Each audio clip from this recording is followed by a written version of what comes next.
this edition of Sightings. 30 years after the fact, the Air Force tries to provide an explanation for a landmark UFO encounter. Now they're providing us with new explanations for old sightings. I have no idea why they're doing it, but I find it highly significant. In New Mexico, Sightings investigates a police officer's controversial contact at Socorro. Then, in Ecuador, the powers of nature are harnessed to perform miraculous healings. There's no trickery involved here. It's a power, and people come out of healings feeling better. Psychic Diana Abbott wants people to know one thing about hauntings. Being afraid only makes it worse. First thing I'll tell these people is no fear. That's ridiculous. I felt such affection for the abductees and their courage for having come forward. And find out why a highly regarded journalist has opened his mind and his heart to victims of alien abduction.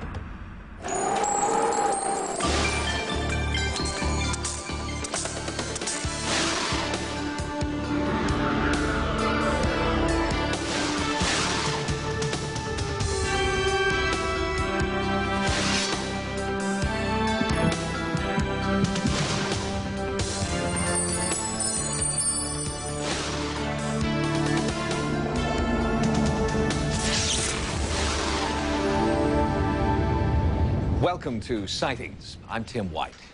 When it comes to the classic UFO cases of the 1940s, 50s, and 60s, the U.S. government is running out of excuses. As more and more documents become declassified, officials can no longer blame every major UFO sighting on comets, clouds, and weather balloons. Does this mean the government will finally begin telling us everything it knows about UFOs?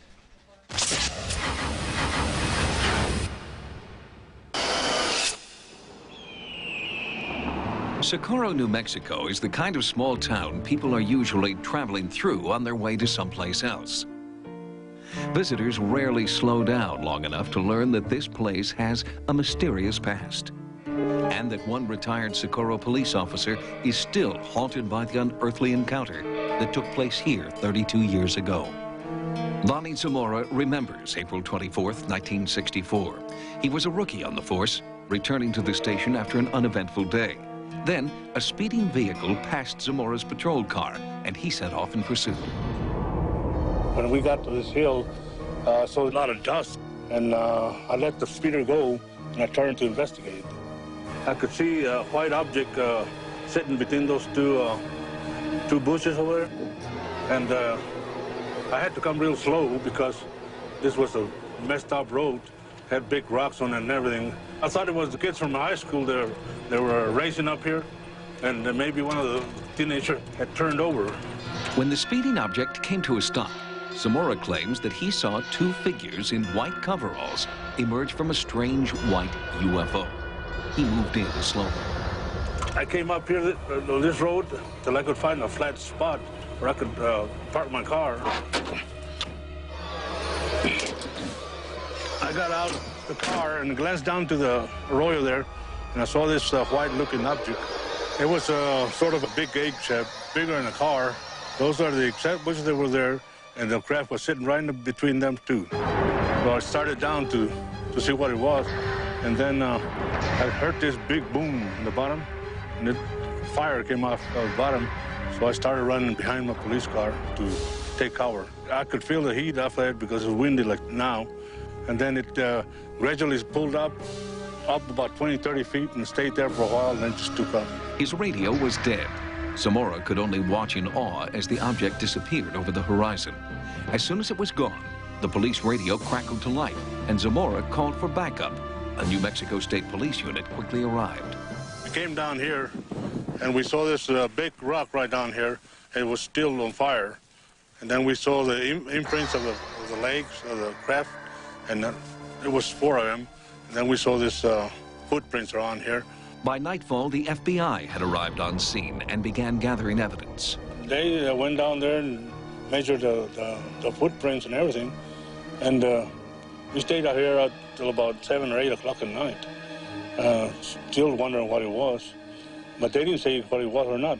About 9 o'clock, they said we went down to the courthouse, and we talked about it until about midnight. Instantly, Socorro was the center of an unprecedented media frenzy. This is one of the few sightings that got national attention immediately. Lonnie Zamora's story is on the national news. It's in all the newspapers. Everybody's talking about it. Kevin Randall is an internationally renowned UFO investigator. He feels the Socorro events stand alone because of the amount of physical evidence collected at the scene. Landing gear marks were found. The bush was burned by the UFO engine. There were occupants, creatures from the craft sighted by Lonnie Zamora. And the event brought the greatest UFO researcher of the day to Socorro. J. Allen Hynek, the Air Force consultant, came to Socorro. He looked at it, talked to Zamora, talked to Zamora's superiors, talked to people who saw the landing traces, took photographs. So there's physical evidence remaining behind. It's one of the few times they said there could be a flying saucer.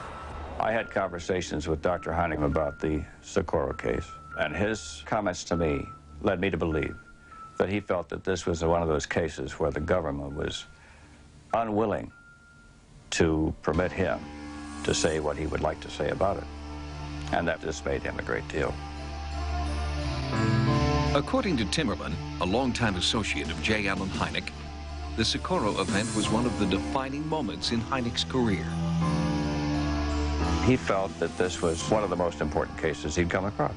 And I think that maybe his attitude toward it was developed as a result of his feel about the Lonnie Zamora, the primary witness. Lonnie Zamora is very credible. He's a police officer. He has nothing to gain by telling this story. He is stuck with this story from the very beginning. This is what he saw. There's no question that Lonnie Zamora saw something unusual on the ground. According to the Air Force and government, they say they don't know what it was, and they never told me not to say or say about it, talk about it. But they say that they don't know what it was. In fact, it took 21 years for the Air Force to finally offer an explanation for the Socorro UFO landing. They offered logs from the White Sands Missile Base, charting government testing of the newly developed lunar landing module. But the logs indicate that tests ended more than 5 hours before Zamora's sighting. The Air Force explanation simply doesn't work because they have no documentation to place the lunar lander in that portion of New Mexico at that time. It does not match Zamora's description. I think if Dr. Hynek were here today and saw this new documentation available, the report that the Air Force says it was a lunar lander, if anything, that landed near Socorro, I think he'd say bourgeois. He'd say that this is the government trying to do its fancy little dance and saying things that will satisfy the media, that will satisfy the country and the world, that there's no reality to the UFO phenomenon, whereas there is. And according to JPL, the Jet Propulsion Laboratory in Pasadena, California, the lunar lander alluded to in the government data did not fly. It was dropped from a tower and had no system of independent propulsion as reported by Zamora. Randall believes that this is proof the Socorro UFO was not a lunar lander. The Air Force completed their UFO investigation, said they had nothing more to say on it, and yet now they're coming out this year providing us with new explanations for old sightings. I have no idea why they're doing, but I find it highly significant.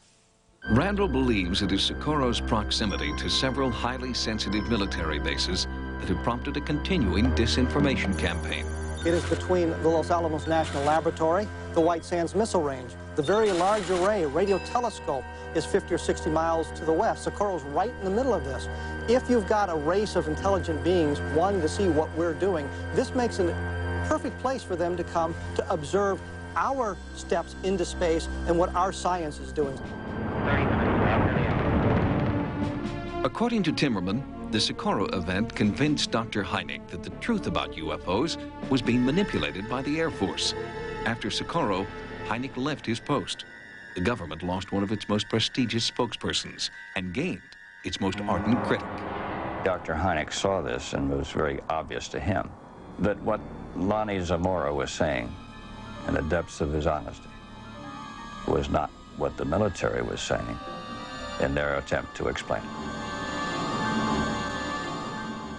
Disproving the lunar lander theory does not mean that the Socorro craft came from another planet, but it does raise serious questions about the true nature of the event. What could have landed there more than 30 years ago that is still too sensitive to reveal? Next, healing secrets of the shamans. Later, a dramatic abduction in Scotland. And Is this the ultimate doomsday machine?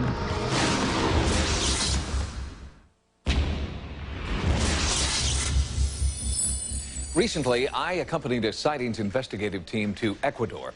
We were hearing stories about miraculous healings being performed by men who breathed fire and communicated with ancient spirits. It was an incredible journey into a culture rarely seen by outsiders.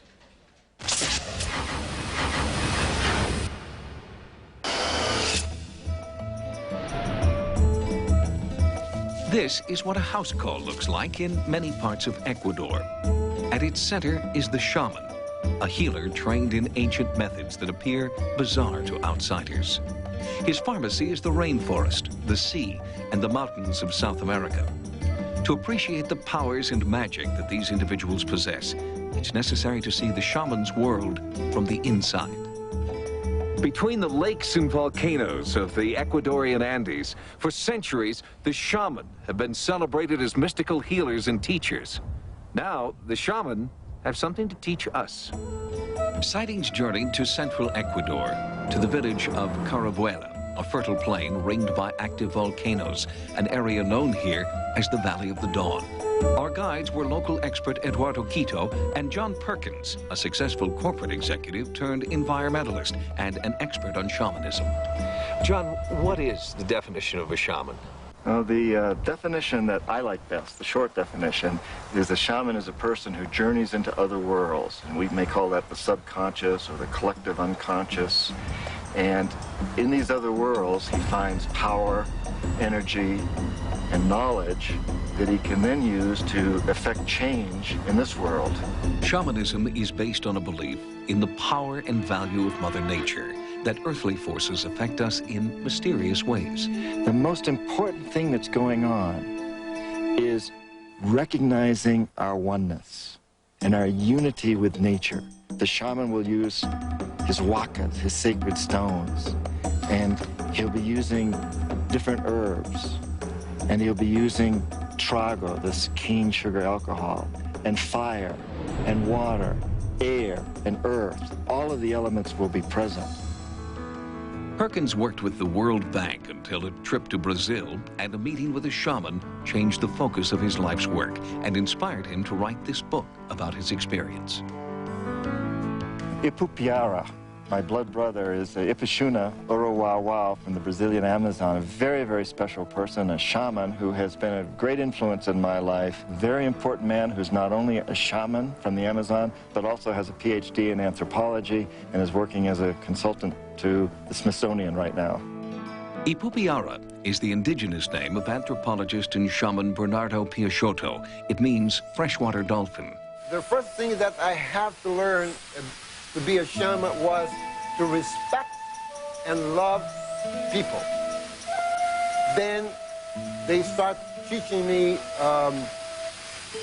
about this sacred religion that we have, how to heal, how to take the vision quest, how to fast, how to purify myself, and also to learn about the herbs and the roots and leaves that we have in the rainforest to heal people. Healing is one of the most important duties of the shaman. Janice Meader gained first-hand knowledge of shamanic power after a trip to Ecuador with John Perkins. Prior to my departure, I had been diagnosed with an ovarian tumor. And so as we went into the shaman's place and sat down, I said to the shaman, this woman with me has a very specific illness. She was diagnosed by a doctor in the United States, and I'd like to tell you about it. And he said, no, let me tell her. He went right to it. It was surprising, if you want to call it that. He was able to go over my entire body without me saying a word and locating the exact location of where this tumor existed. The results of her healing session with the shaman were even more surprising. After the healing session, I returned home from the Amazon with John Perkins and decided to check in with my doctor. I just wanted to see peace of mind-wise how things were going. And when I went back, it was diagnosed that the tumor had dissipated. Here at the top of the Andes, almost at the top of the world, in tiny Carabuela, John Perkins wanted me to meet the legendary shaman and healer, Don Esteban.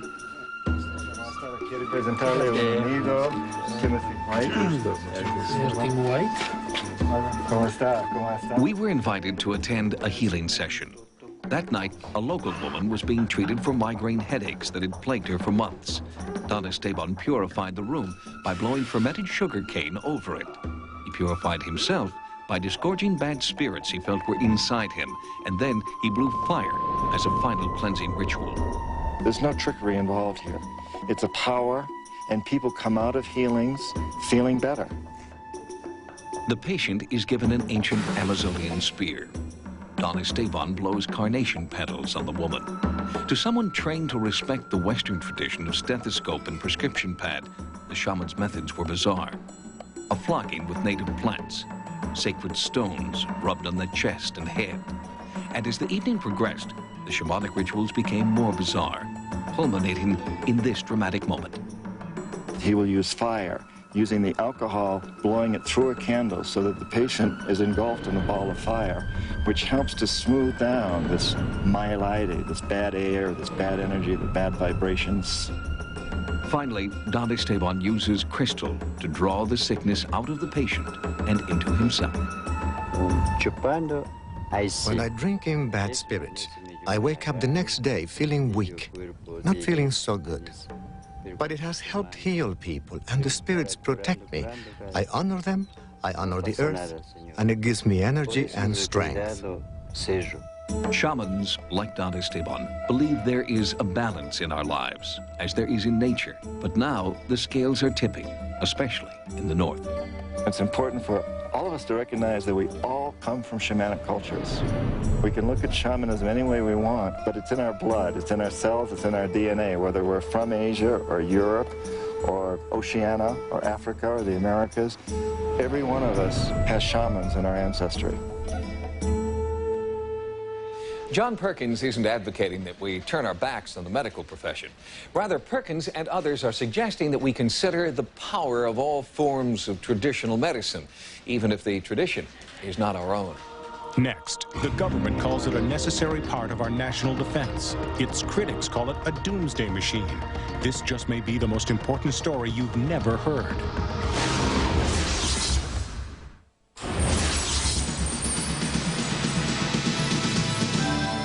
Here are some of the stories that Sightings is following in the news, or not in the news, as the case may be. Project Censored is an annual effort by journalists and others to seek out and publicize news stories which they feel have been ignored.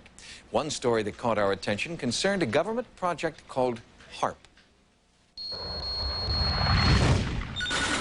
In California, Sonoma State University is the home of Project Censored, an annual review of more than 700 stories that have been overlooked or underreported by the mainstream media. A panel of judges, including Mike Wallace, Bill Moyers, and John McLaughlin, select an annual top 10 list of the most significant news stories. Last year, the #1 most underreported story was a mysterious U.S. government project called HARP. HARP is an acronym for High Frequency Active Auroral Research Program. It's based in Gacona, Alaska, and when the program is fully functioning, it will blast up to 1 billion watts of radio energy into the sky. HARP could be used to alter weather patterns, to jam electrical grids, for serious things that the public, in fact, had every right and need to know about. So on that basis alone, it qualifies. It also qualifies because there's been virtually no mainstream press coverage. We're talking about New York Times, LA Times, Washington Post, the network news shows. The HARP story has been virtually completely absent from mainstream coverage.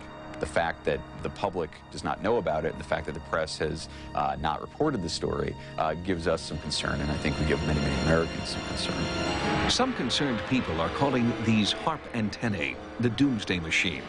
They believe the program will have a number of questionable functions, including X-raying the Earth, changing seasonal weather patterns, destroying enemy missiles, even psychotronic warfare. The debate over the global effects of HARP will be the subject of an extended investigation on the next edition of Sightings.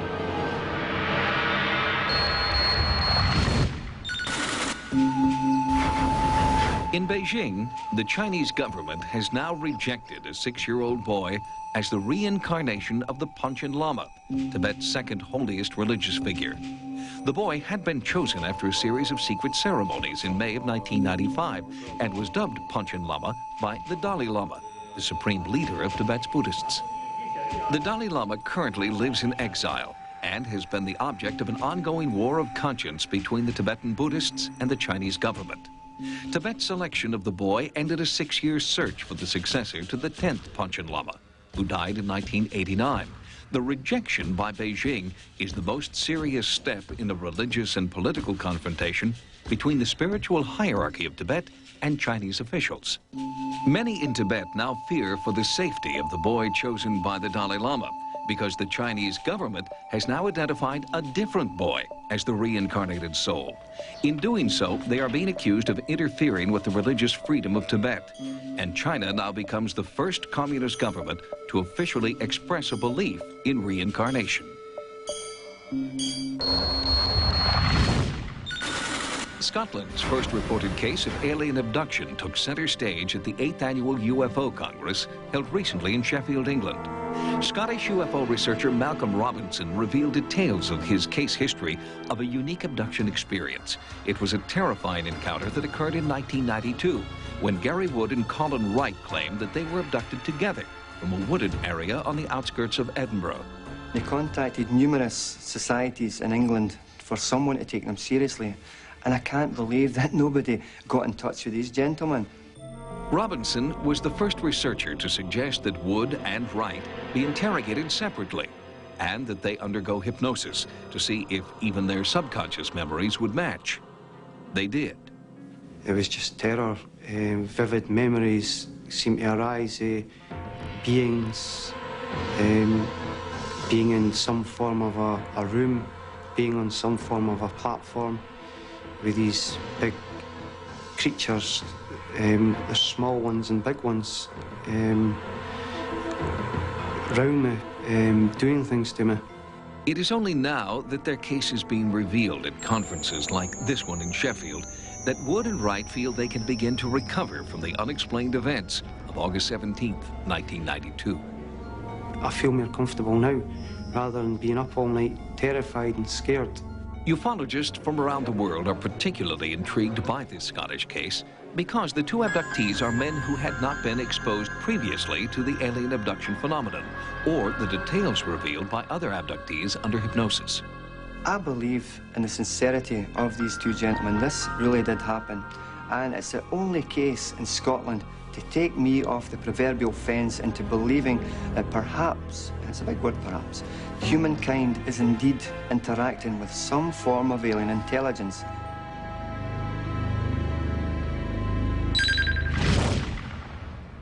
We'll have more stories from the news next time.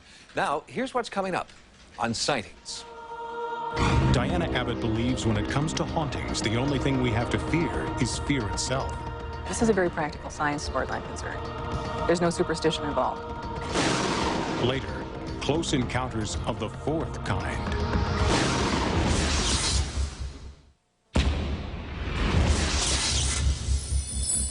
Ghosts are the most persistent of all paranormal phenomena. For centuries, we've wondered why only some people see apparitions of the dead walking among us. Perhaps it's all a dream. Or maybe there are spirits who return because they have unfinished business here on Earth.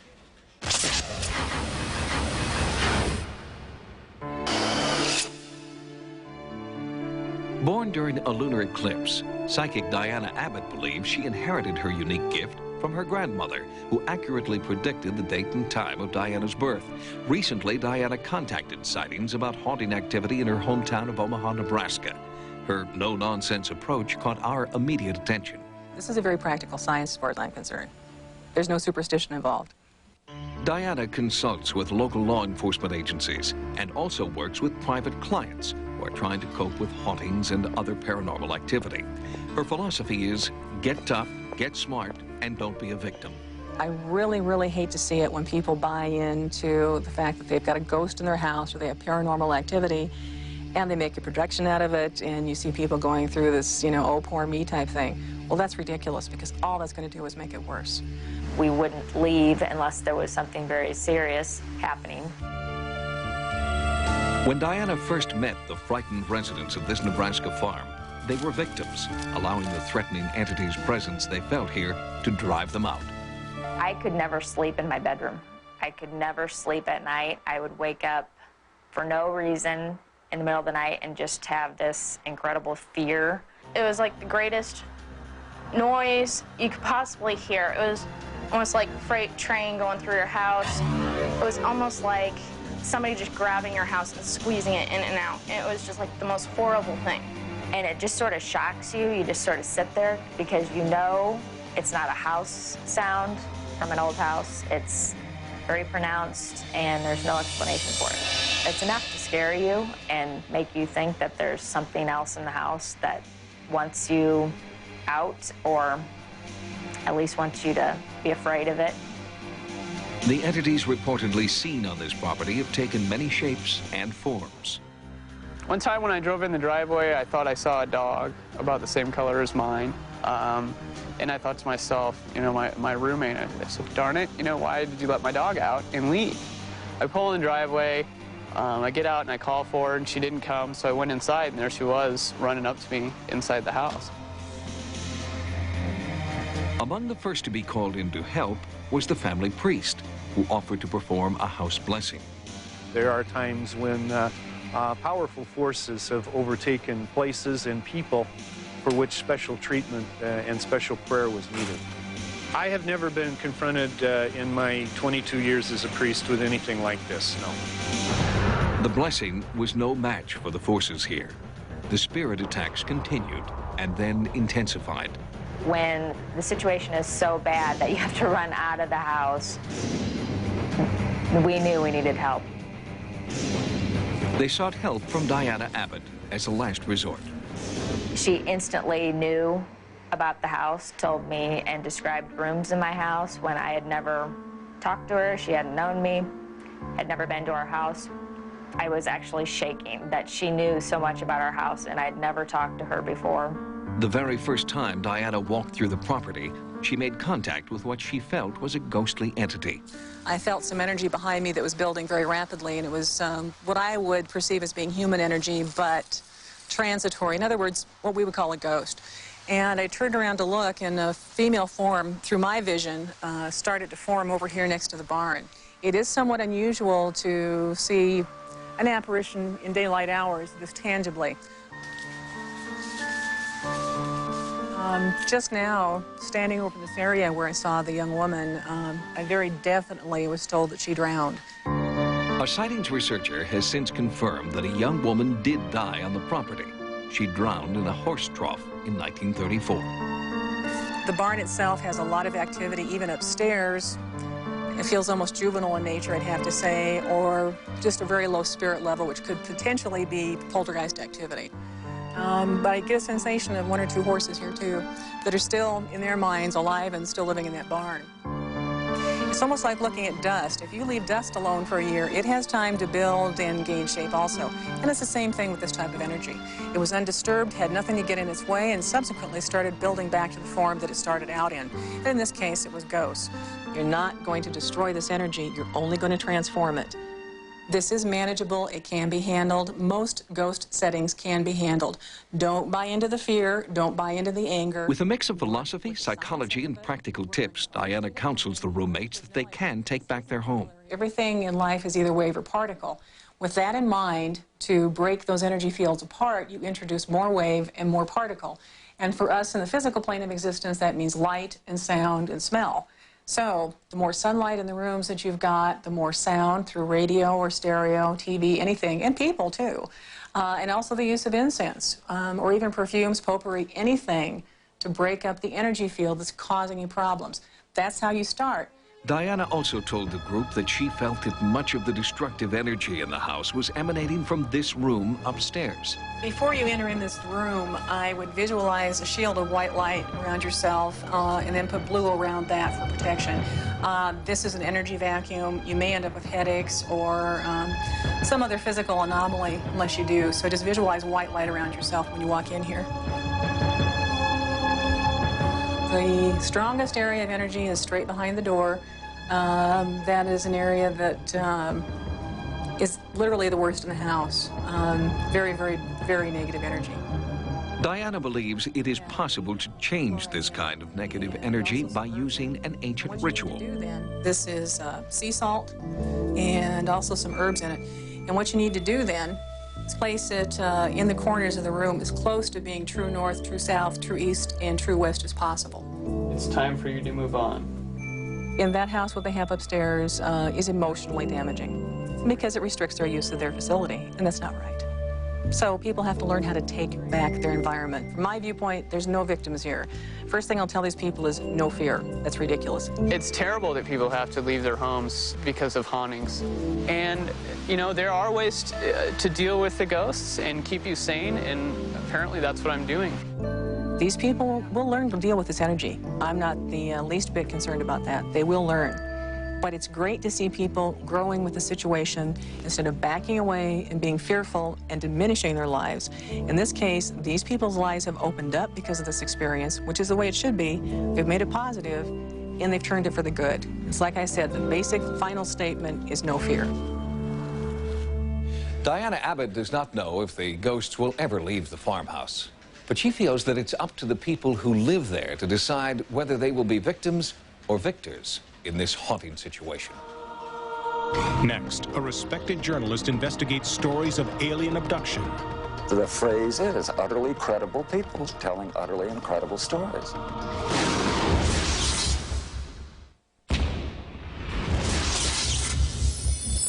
Despite ridicule, censure, and public scorn, people are continuing to insist that they have had close encounters of the fourth kind. The abduction phenomenon is not going away. Instead, as Carla Wall tells us in this report, it's getting some attention in the academic mainstream. If alien abduction is here to stay, they concede, we'd better figure out what exactly is going on.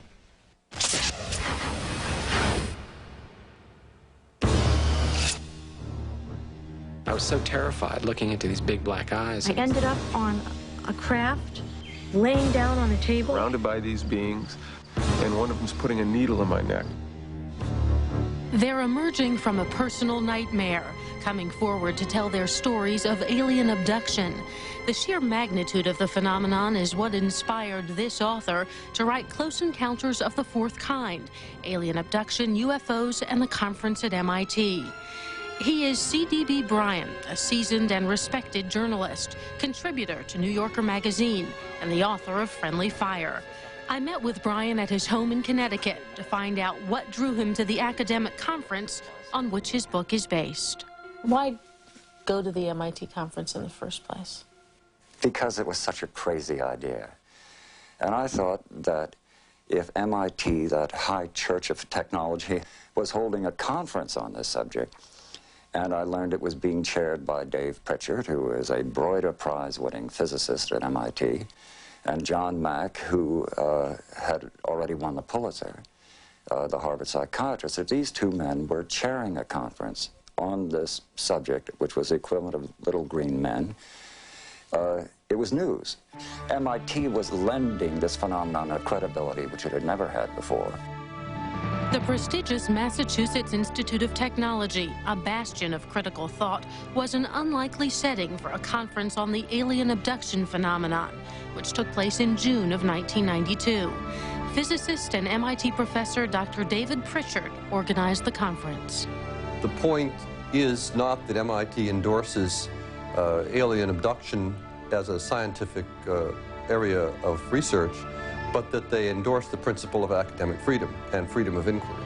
Pritchard and his co-chair, Harvard psychiatrist Dr. John Mack, assembled the most respected names in abduction studies for 5 days of seminars and debate. Despite the scholarly focus of the conference, many attendees faced scorn from their colleagues, including historian Dr. David Jacobs. This is a phenomenon that is steeped in ridicule. There is a price to pay. It's a price that I have paid willingly. It's a price that I think all academics have to pay ultimately if you're very outspoken about the subject. You have to be doubly, triply careful about what you say. It's certainly going to be misinterpreted. In fact, you don't have to say anything and people will say, well, Dave Pritchard thinks it's real, even though I never said that, and I don't have any evidence. That doesn't matter. The fact that you're doing it, you're going to get branded in this fashion. What did you go up there thinking? Well, I went up determined to have an open mind, which says I was skeptical, and I still am. But in the meantime, I had such admiration for Pritchard and Mack for the risks they were taking. And ultimately, I felt such affection for the abductees and their courage for having come forward. For the skeptical Brian, it was not the presence of so many respected academics, but the sincerity of the 20 abductees at the conference that ultimately convinced him to take the phenomenon seriously. I woke up terrified. Light comes in the window, bed started shaking. Screaming because I had alien eyes right in front of my face and I couldn't get away from them. They were so vulnerable. They were frightened. They were smart. They were attractive. They were everything that you would want in a human being, and yet, God, these terrifying things were going on. And I wasn't going to be the one who laughed at them and made fun. I just wanted to try to get them to tell the story and understand it. Here's someone who came into this with open eyes, and basically he says that these abductees are sincere, they're telling similar stories, and we just don't know why.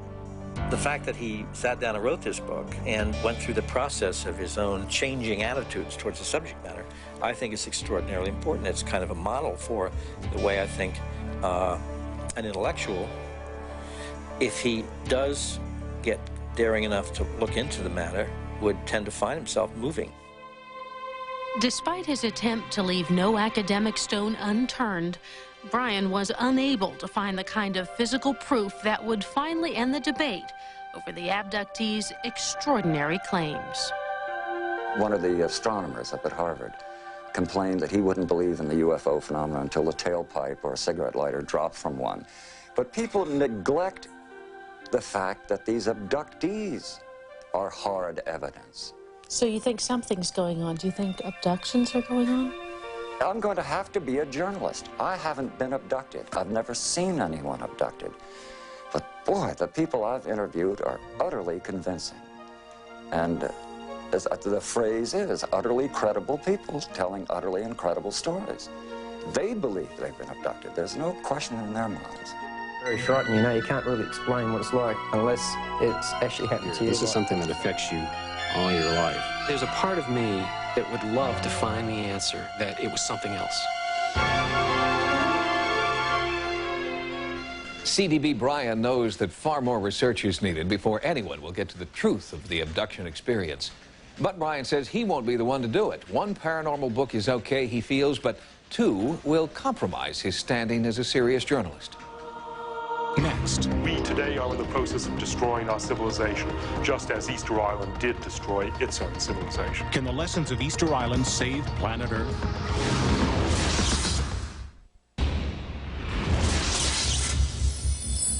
The monolithic statues on Easter Island have always been shrouded in mystery.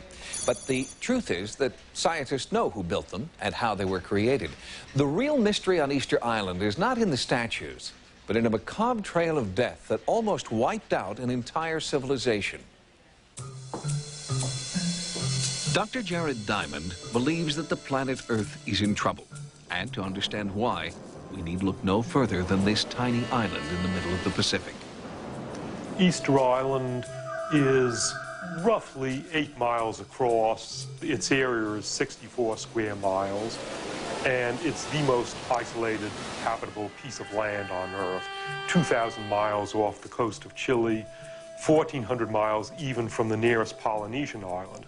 Today, Easter Island is remote, barren, and largely uninhabited. But this is not nature's doing.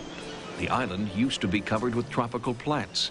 It was home to exotic animals and a large human population, a population much like our own, Dr. Diamond suggests, that ignored the balance of nature.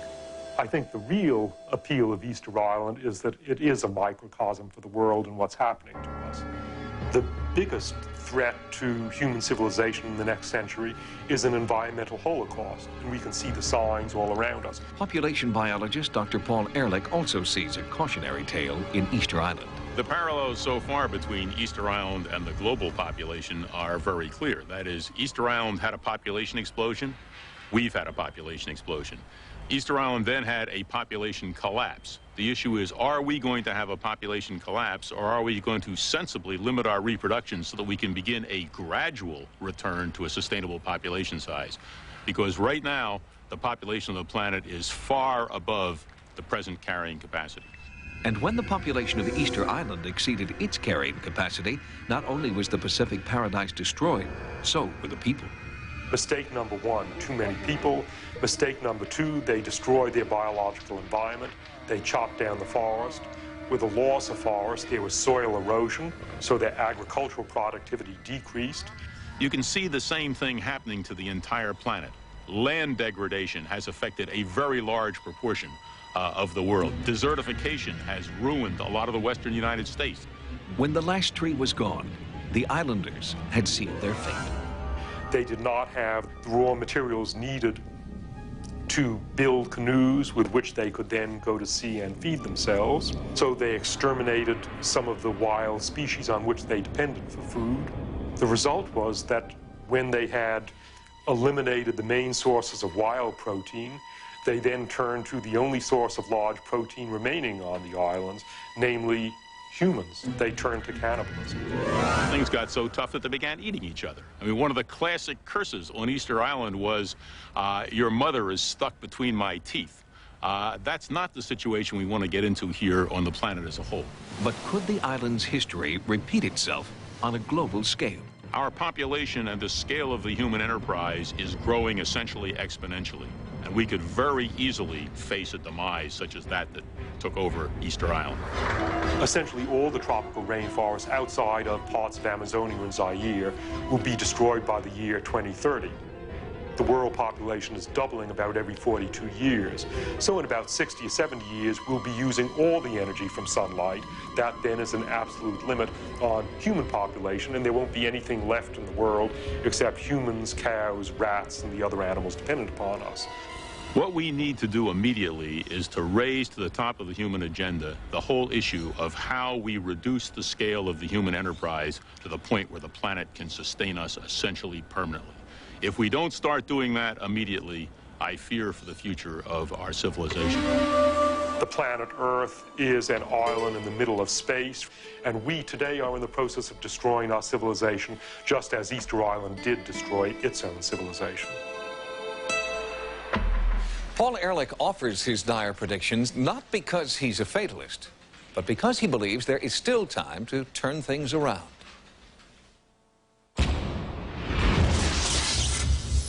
If you've had a paranormal experience, please write to us at Sightings. Sightings can also be contacted at America Online at keyword Sightings. At the Sightings Forum, download images, sounds, and QuickTime clips.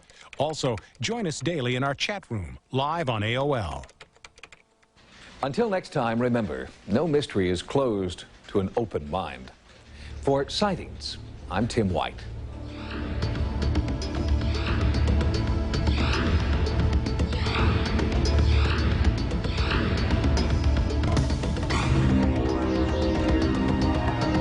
Next on Sci-Fi, Dark Shadows. 10 years ago, some kids disappeared from this very place. Brady! What was that? And the creature just came out of the shadows. As it gets closer and closer and closer. Crocodile, Sunday at 9 p.m. on Sci-Fi.